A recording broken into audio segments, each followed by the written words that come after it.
આના મૂળમાં હું જે મૂળમાં જે મેં તમે કહું છું એ કે અમારી અપીલ અને વિનંતીથી એ લોકોએ બંધ રાખ્યું. વળી આખી સરકાર જાય તો મને તમે સમજાવો કે વેપારી કોનું માને? સરકાર એ બી પોલીસ તંત્ર, એવું નહીં ખાકી કપડા વાળા કે બીજા કપડા વાળા જે જે જે જે પોલીસ દળ જે કહેવાય એમાં સિનિયર અધિકારીઓ ખોલી નાખો એટલે બિચારો વેપારી જો હાજર હોય તો વળી ખોલે, વળી અમારા લોકો છે એટલે વળી બંધ કરે. તમે ક્યારેક ગયા હોય તમને ખુલ્લું મળ્યું હોય, અમે ગયા હોય તમને બંધ મળ્યું હોય, પણ હકીકતમાં જે એક પત્ર એના પહેલા લોકાયુક્ત આર મહેતાનો પત્ર અને બંનેના વચમાં અમારા ગવર્નર સાહેબને લોકાયુક્ત બિલ જે પાછું મોકલ્યું એ વિધિ અને દિલ્હીની આ સીડી, આ બધા ચારેક એવા પ્રસંગો બન્યા કે જે કમસે કમ દેશની પ્રજા અને સવિશેષ ગુજરાતની પ્રજાની આંખો ખુલી જાય.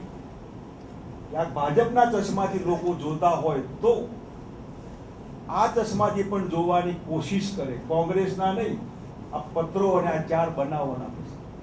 અને એના માટે વિરોધ પક્ષ તરીકે અમારી ફરજ છે કે અમે પણ આ ચારે પ્રસંગોને વાચા આપીએ અને વાચા આપવા માટે સુદૂર જવા માટે જે ગાંધી ચિંધ્યા રસ્તે મહાવીર જયંતિ હમણાં પ્રદૂષણ ચાલે છે એટલે કોઈ પણ હિંસાનો આશરો લીધા સિવાય પોલીસે ખૂબ માર્યા, ખૂબ ખરાબ રીતે માર્યા, કાર્યકર્તાઓના કપડા ફાડી નાખ્યા, બહેનોની મર્યાદા ન રાખી.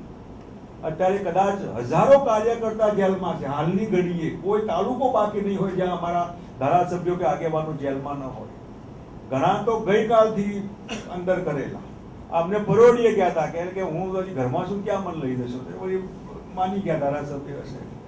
પણ આવી રીતે કાર્યકર્તાઓને પરોડીએ રાઉન્ડ અપ કરવા, ઘણાને ગઈકાલ રાઉન્ડ અપ કરવા, બાકીનાને અત્યારે હમણાં હું આવતો તો 4:30 વાગે અહીં એલિસબ્રિજ પોલીસ સ્ટેશન આગળ ડબ્બામાં બધા ભાજપ મુર્દાબાદ મુર્દાબાદ, મેં ગાડી ઉભી રાખી, યુવા કોંગ્રેસના કાર્યકર્તા એ ડબ્બામાં પોલીસ વાળા ધક્કા મારી હમણાં 4:30 વાગે.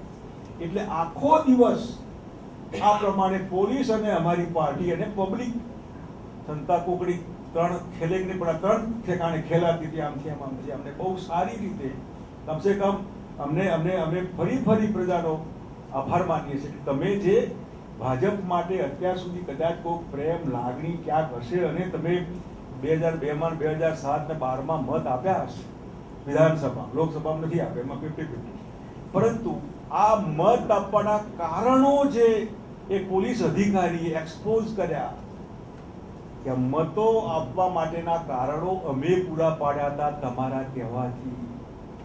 અમે મારી નાખ્યા બધાને, લોકોની લાગણીઓ અમે ઉશ્કેરી ટાઈટ કરી. અમે ન હોત તો તમે ગાંધીનગરમાં ન હોત. અમે હવે ગાંધીનગરમાં નથી ને અમે જેલમાં છે, તમે પણ જેલમાં આવો. અમે મુંબઈમાં મહારાષ્ટ્રમાં છે, તમે પણ મહારાષ્ટ્રમાં આવો.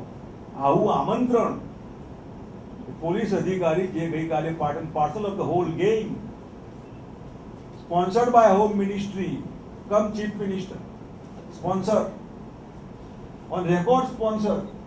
અમે એલિગેશન કરતા તો કોઈ માને નહીં, બધાને એમ કે કોંગ્રેસ તો ક્યાં, અને આ તો અધિકારી કોંગ્રેસના ન હોય. Let me say that family belong to RSS, Vanjara family. RSS ના ટ્રેન છે બંને ભાઈઓ.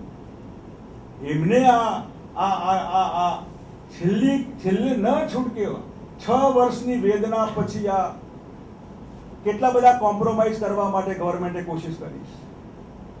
ગવર્મેન્ટ એટલા બધા અધિકારીઓ મોકલ્યા, તમે આવું ન કરો. એમાં કોઈ બાકી નહીં. આ અધિકારી પર પ્રેશર કરવા માટે કોઈ કમી, આખું સરકારી તંત્ર ઇન્ક્લુડિંગ બીજી પાઠક જે હમણાં સ્વરૂપ પાછી થઈ ગયા. અને મોરલ અંદરથી જ્યારે જમીર જાગે, જમીર એ આ અધિકારીનું જાગ્યું ને એને કીધું કે હવે હું આ જાહેરમાં લખીશ ને કહીશ.